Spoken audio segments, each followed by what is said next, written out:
మన ప్రజాగలం యాత్రని జరుపుకుంటా ఉన్నాం.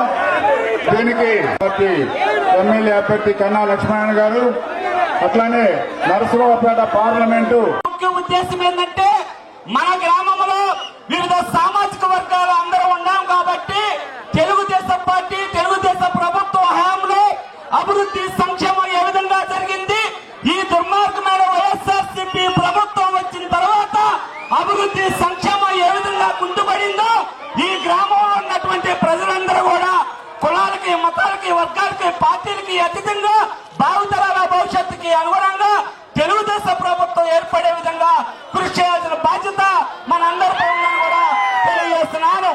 ముఖ్యంగా బీసీ సామాజిక వర్గం గురించి ఒక్కసారి మాట్లాడుకున్నట్లయితే తెలుగుదేశం పార్టీ అంటేనే బీసీలు అంటేనే తెలుగుదేశం పార్టీ, బీసీలు అంటే బ్యాక్వర్డ్ క్లాసెస్ కాదు, that is a backbone అని ఏర్పాటు చేసిన పార్టీ ప్రభుత్వం తెలుగుదేశం పార్టీ.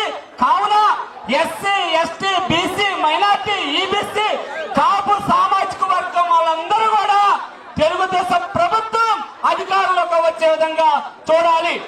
ఈ నగరకల్లు మండలంలోనే కీర్తి చేసులు శ్రీ కోడల సుప్రసాద్ గారు ఉన్నప్పుడు బీసీ కార్పొరేషన్ ద్వారా ఎన్టీఆర్ విదేశీ విద్యా విధానం ద్వారా అమెరికాని పంపించినటువంటి వ్యక్తి నారా చంద్రబాబు నాయుడు గారు వారి యొక్క ఆలోచనకి అనుగుణంగా మరి ఆ రోజు కోడల సుప్రసాద్ గారు పనిచేశారు. కాబట్టి ఎన్టీఆర్ విదేశీ విద్యా విధానం అంటే ఈ మారుమూల గ్రామాల్లో అమెరికా వెళ్ళి చదువుకోవాలంటే ఆయా సామాజిక వర్గాల్లో బాగా డబ్బున్నటువంటి వ్యక్తులు మాత్రమే వెళ్లేవాళ్లు.